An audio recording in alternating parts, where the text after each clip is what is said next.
ang Pangulo ng Pilipinas, Benigno Aquino III. Maya ka ba po, Kekeklan? Mas ka na ngayon sa lugar.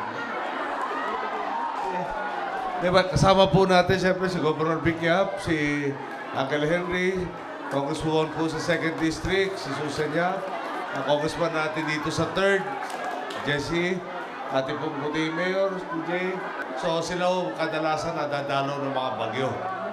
Pero ngayon ho, yung maganda ho sa kanila, may bumper harvest sila ng rice and corn. So, ganda ho pag may mga ganitong trahedya. Dami ho natin mga kababayan talaga nagdadamayan. Maski hindi natin pag-usapan, kusa. So sa Isabela po, nag-donate sila ng hindi bababa sa 1,000 kamambigas. Yung pong Bicol naman sa probinsya ng Albay, si Governor Salceda, nagpadala ng kanyang mga disaster personnel, 35 katao. Marami hong pribadong kumpanya tulad ng San Miguel, nagdo-donate rin po sa atin, at saka pati yung distributor raw ng Yokohama na gulong.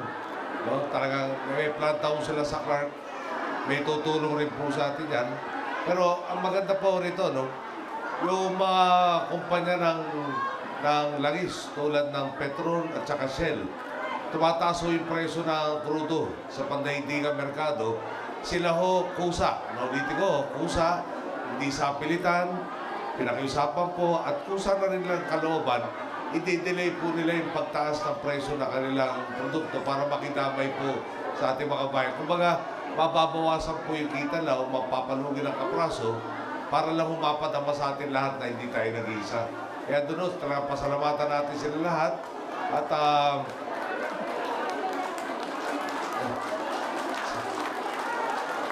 marami pong darating na tulong yan. Meron po mula sa, palagi ko, sa ibang bansa na dadamay po sa atin. Bagamat, ang gandang balita nga ho, ready po ang gobyerno nyo. Malaki pa ho ang bondong nakalaan, calamity, at saka doon po sa ating quick response funds para asikasuhin kayo lahat. Okay?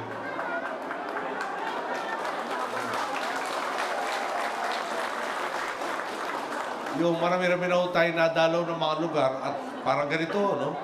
Marami sa inyo nakakita. Mukhang hindi nawawala na laban. At habang tayo ay lumalaban, kakayanin natin lahat. Yun ang pinaka-importante dyan.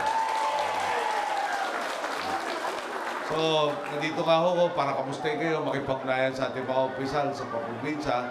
Kasama natin ang ilang mga kalihim natin para maumpisa na yung mga kailangan iayos o kailangan proteksyonan tulad ng binabalitan TJ na tulay yata ditong Bangot Bridge. No? Tumatango na yung ating kalihim ng Public Works and Highways tungkol sa tuloy na yan. So, poproteksyonan para hindi na kailangan palitan. No? At yung mga iba pa nakita ko sa 1st District at sa 2nd District, kasama na rin po yan. No? Yung hindi na ako magpapakahaba ng salita, panahon ho ng gawa ngayon.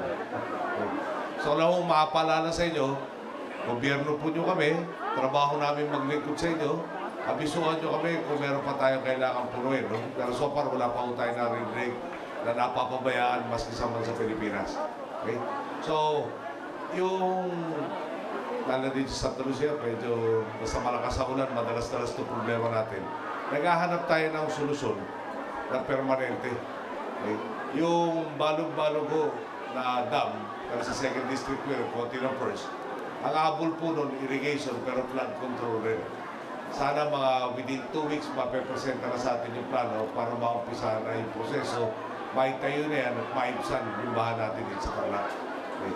Kung medyo masama ho yung klima dapat tutuloy kami ng Bataan ngayon. Sisiguraduhin ko makakaabot pa ho doon, tsaka Bulacan, para madalaw naman natin iba natin mga kababayan doon. So ulit no? Talagang nakakapuno ng puso, nakikita ko kayo. Kung pagod ho yung lahat ng kasama natin, sama na nyo ko. Pag nakikita buhay na buhay kayo, buhay na buhay kami lalo. Okay. So, nakakasalamat po kay Kaya pa ba po?